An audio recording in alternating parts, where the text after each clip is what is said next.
নমস্কার, আমি নিবেদিতা।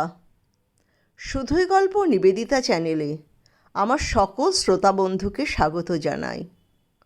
অনুগ্রহ করে চ্যানেলটি সাবস্ক্রাইব করবেন। গল্পটি ভালো লাগলে লাইক ও শেয়ার করবেন। আপনার একটি লাইক আমার কাছে অনেক মূল্যবান। আপনার একটি সাবস্ক্রিপশন আমাকে পরের গল্পের জন্য উদ্বুদ্ধ করে। আমার আজকের নিবেদন একটি ছোট গল্প, আমাদের বাড়ি। আসুন গল্পটি শোনা যাক। আমাদের একটা বাড়ি ছিল। বাড়ি মানে ভাড়া বাড়ি। 3টে ঘর, একটা উঠোন, একটা ছোট সরু টালির চালা, যার নাম দেওয়া হয়েছিল রান্নাঘর। সরু ঘুপচি একটা জায়গা। ওই জায়গাটায় আমার মা যে কী করে রান্না করত কেউ ভাবতে পারবে না। টালির ঘর প্রচণ্ড গরম। গরমকালে হাওয়া বাতাস ঢুকতো না। ওখানে উনুন পাতা ছিল। সেই উনুনে মা রান্না করতেন পিঁড়িতে বসে। তখন আমাদের কোনো বোধ তৈরি হয়নি। এখন যেমন ভাবি, ওইটুকু জায়গায় মা কী করে অতগুলো লোকে রান্না করতেন, তখন এই সব বোধ তৈরিই হয়নি। আর আমার মাও কোনো দিন মুখে কিছু বলেননি, যেন ওই জায়গাটা মায়ের জন্যই তৈরি হয়েছে। মা ধন্য হয়েছে ওটা পেয়ে। বাড়িতে সামনের দিকে একটা ছোট্ট উঠোন ছিল। সেই উঠোনে একটা তুলসী মঞ্চ ছিল। ঠাকুমা সুন্দর করে তুলসী মঞ্চটা সাজিয়ে গুছিয়ে পরিষ্কার করে রাখতেন। না না, বাড়িটা কোনো গ্রামে নয়, এই কলকাতা শহরেই। তখন ওই রকম অনেক বাড়ি ছিল। আমরাও এই রকম একটি বাড়িতেই থাকতাম। সে বাড়িতে অনেক লোক, দাদু, ঠাকুমা, আমার মা, আমরা 2 ভাই 1 বোন, 2 কাকা, 1 পিসি, আরও অনেক আত্মীয় স্বজন। আমাদের বাবা ছিলেন না। আমার মা বাড়িতে একমাত্র মহিলা, যিনি ভোর 6টা থেকে রাত্রি 10টা অবধি জুতো সেলাই থেকে চণ্ডীপাঠ করতেন। আর ছিল একজন বাসন মাজার লোক। সে সকাল 8টায় এসে একবার বাসন মাজত আর ঘর 3টে মুছে দিয়ে যেত। আবার বিকেল 4টায় এসে একবার বাসন মাজত। এতগুলো লোক, সারাদিন খাওয়া দাওয়া রান্না বান্না সবই হতে থাকতো। আমাদের সব জিনিসই অপ্রতুল ছিল। আসলে গরিব ঘরে যা হয়। আমার বাবা অল্প বয়সে একটা রোড অ্যাক্সিডেন্টে মারা যান। আমার এক কাকা, যাকে আমরা বড় কাকা বলতাম, তিনি আমাদের 4 জনকে এখানে নিয়ে আসেন। আমার দাদু ঠাকুমাও এসেছিলেন পূর্ববঙ্গ থেকে স্বাধীনোত্তর যুগে। কাজেই আর্থিক সঙ্গতি ছিল না। বড় কাকা কলকাতার বাইরে চাকরি করতেন। আমাদের দায়ভার তিনি গ্রহণ করেছিলেন। তাঁর পাঠানো টাকাতেই সংসার চলত। আর 2 কাকাও চাকরি করতেন, কিন্তু তারা উপর থাকতেন। ছোট কাকা আমাদের পড়াশোনার খোঁজ খবর নিতেন। আমাদের আচরণে যেন কোনো বেচাল না হয় সেটা ছোট কাকা দেখতেন, খুব ভালো করেই দেখতেন। আমার দাদারা প্রহার খেতে অভ্যস্ত ছিল, কারণে অকারণে।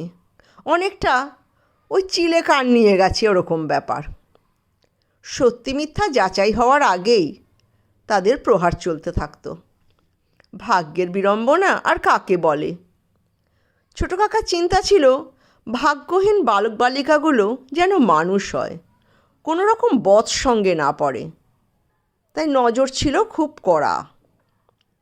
কড়া নজরের একটা ভালো দিক ছিল, তারা কোনো বদ সঙ্গে পড়েনি, ভালো মানুষ হয়েছিল। কিন্তু তারা তাদের কাকাকে মনে মনে কি অত ভালোবাসতে পারত? মনে হয় না। মনে একটা অসূয়া ভাব তো তৈরি হতে বাধ্য। আমাদের বাড়ির আয় খুব সীমিত ছিল। বড় কাকা, যিনি বাইরে থাকতেন, তাঁর পাঠানো টাকাতেই আমাদের এতগুলো লোকের ভরণ পোষণ চলত। আবার তার সঙ্গে আমাদের পড়াশোনাও ছিল। আসজন বসজন এত বেশি ছিল যে সব সময় বাড়ি ভর্তি থাকতো। কি স্বল্প আয়ে যে সংসার চলতো কেউ ভাবতে পারবে না। দাদু হিসাব করে পয়সা গুনে বাজার করতেন। লোকজন যখন থাকতো তখন তাদেরকে তো মাছ ভাত খাওয়াতেই হতো। তারা চলে গেলে আমাদের আহার ছিল বেশিরভাগ সময় ডাল আলু সেদ্ধ আর একটা চচ্চড়ি। সবাই তাই খেত। আমার মায়ের হাতের গুণে তাই মনে হতো অমৃত। আমাদের বাড়িতে একটা বড় গুণ ছিল, যতই অভাব থাক যাই থাক, কোনো আত্মীয় যদি কোনো দিন বলতো আসবো, আমার ঠাকুমা সঙ্গে সঙ্গে বলতেন হ্যাঁ নিশ্চয়ই আসবে। যা ডাল ভাত হবে তাই খাবে, নিজেদের কাজ আছে, আসবে না তাই কি হয়? মাথা গোঁজার ঠাঁই যখন আছে তখন চিন্তা কি? আর তখনকার দিনের নিয়ম তো তাই ছিল। আলাদা সাবান আলাদা তোয়ালে কিচ্ছু লাগতো না। সবাই যেন বাড়ির লোক। কি আন্তরিকতা, কি ভালোবাসা! আমার ঠাকুমাকে সবাই ভালোবাসতো। আমার মাকে তো আরও বেশি ভালোবাসতো সবাই, কারণ মা ছিল সবার জন্য। যার যা দরকার মা যেন 10 হাত দিয়ে তাকে সাহায্য করার জন্য তৈরি থাকতো। কলকাতায় বাড়ি বলে আমাদের অনেক আত্মীয় স্বজন আসতো ডাক্তার দেখানোর জন্য। মা তাদেরকে হাসপাতালে নিয়ে যাওয়া, ডাক্তার দেখানো সব ব্যাপারে সাহায্য করতেন। আস্তে আস্তে কাকাদের বিয়ে হলো। যে 2 কাকা ছিল ওই বাড়িতেই। আমরা সবাই এক ঘরে বন্দি হয়ে গেলাম। অন্য 2 ঘর কাকাদের। তার মধ্যে কত লোক, কিন্তু আমাদের পড়াশোনায় কোনো ছেদ পড়েনি। সন্ধ্যাবেলা ঠাকুমা দাদুর কাছে রামায়ণ মহাভারত পাঠ শুনেছি। ওই বাড়িতেই দাদু ঠাকুমা অসুস্থ হয়েছেন, তারা ওপারে চলে গেছেন। আমার মা আর আমরা 3 ভাই বোন আছি। বড় কাকাও আসা যাওয়া করেন। এখনও তার পাঠানো টাকাই মূল টাকা। অন্য কাকারা কাকিমাদের নিয়ে বেড়াতে যান, আমরা দেখি। খাওয়া দাওয়া একসঙ্গেই হয়, কারণ ওই বাড়িতে কেউ আলাদা হতে চাইলেও পারবে না, জায়গা নেই। তাদেরও বাচ্চা আছে, তাদের জন্য আলাদা ফল মূল দুধের বন্দোবস্ত আছে। আমরা বুঝতে পারি আমরা ওদের সঙ্গে এক নয়, ওদের মতো নয়। ওরা দুধ খায়, মাখন খায়। সবচেয়ে মজার ব্যাপার, আমরাই ওই বাচ্চাগুলোকে খাওয়াই মাখাই, কারণ আমরা বুঝে গেছি আমরা আশ্রিত।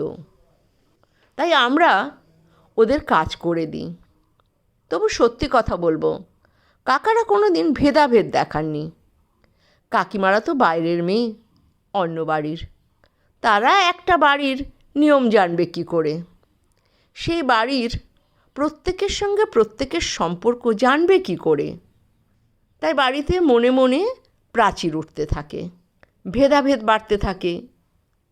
ইতিমধ্যে আমাদের বড় কাকা কলকাতার অন্যদিকে একটি জমি কেনেন। তিনি আমাদের বাড়ির কর্তা ছিলেন, বাড়ির চালক। সেখানে তিনি একটি বাড়ি তৈরি করা শুরু করেন। তিনি বাইরে চাকরি করতেন, তার সমস্ত উপার্জন এই বাড়ির পিছনে ঢেলেছেন। ধীরে ধীরে বাড়িটি তৈরি হতে থাকে। বাড়িটি খুব বড় করে করা হয়। আমরা সবাই এইখানে উঠে আসি। আমি তখন ইউনিভার্সিটিতে পড়ি। আমার 2 দাদা প্রতিষ্ঠিত হয়ে গেছে, তারাও বড় বড় চাকরি করে। আমার মা তখনও সংসারের যাবতীয় দায়ভার সামলায়। আমার বিয়ে ঠিক হলো বড় কাকার পছন্দ করা পাত্রের সঙ্গে। ভালো পাত্র, ভালো ঘর, অভিযোগের কিছু নেই। বড় কাকা তার সব দায়িত্ব সম্পাদন করেন সুষ্ঠুভাবেই।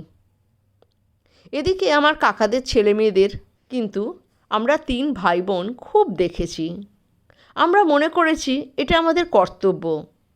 কাকার মেয়ের পড়াশোনা, স্কুল, গানের স্কুল, নাচের স্কুল আমার 22 বছর বয়স অবধি আমি মায়ের দক্ষতায় সামলেছি, কারণ কাকিমা চাকরি করতেন। আর ঘরে আমার মা দেখতেন। আমাদের বাড়িতে তখনও আশোজন বশজন লেগেই থাকতো, কারণ আমার মায়ের সুন্দর হাসি, সুন্দর ব্যবহার সবাইকে আপন করে নিত। অতি অল্প বয়সে আমার বাবা মারা যাওয়ার পর মা বোধহয় এইভাবে সবাইকে নিয়ে থাকতে আনন্দ পেতেন। দাদাদের বিয়ে হয়ে গেল। স্বাভাবিক নিয়মেই বাড়িতে অনেক বদল হলো। মার বয়স হয়েছে, বড় কাকাও বুড়ো হয়েছেন। আমরা আমাদের সামর্থ্য অনুযায়ী দেখেছি। তারপর তো দাদারা সবাই আলাদা হয়ে গেছে। আমার মাও আর নেই, বড় কাকাও পরপারে। এখন কাকিমা গৃহকর্ত্রী। কাকিমার আমলে আশোজন বশজনের আদর নেই, তার নিজের পিতৃগৃহের লোক ছাড়া। এক জ্যাঠতুতো বোন খুব আসতো তার মেয়ের পড়াশোনার জন্য, সেও আর আসে না। আমার মা নেই, তার মনে হয় সে এখন বাহুল্য। কিন্তু আগে সেই বোন আমাদের সঙ্গে প্রায়ই এসে থাকতো। ছোটো কাকাও চলে গেছেন। এখন অত বড় বাড়ি কাকিমার দখলে। নিজের মেয়েকে পাশেই রেখে দিয়েছেন। আমাদেরও অনেক বয়স হয়েছে। একদিন আমার স্বামী কাজের জন্য বাইরে গেছেন, 2 দিন পরে ফিরবেন। আমার খুব মন খারাপ লাগছিল। আমার বাড়ি থেকে আমাদের সেই বাড়ি 8 ঘন্টার দূরত্বে। আমি ফোন করে বললাম, কাকিমা, আজ রাত্রিটা আমি বাড়িতে থাকবো, কাল সকালে চলে আসব। কাকিমা আমতা আমতা করে বললেন, এখন তো আমার ভাই আছে, তুই কোথায় থাকবি? বাড়িতে 5টা ঘর, খাওয়ার ঘর ছাড়া।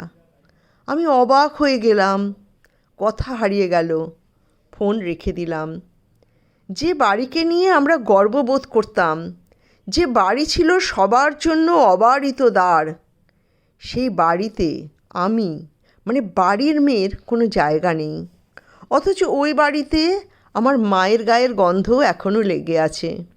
তাই বলছি, আমাদের একটা বাড়ি ছিল, বাড়িটা এখনও আছে। ইট বালি সিমেন্টের বাড়ি আর কোথায় যাবে? কিন্তু বাড়ির মানুষগুলো আর নেই।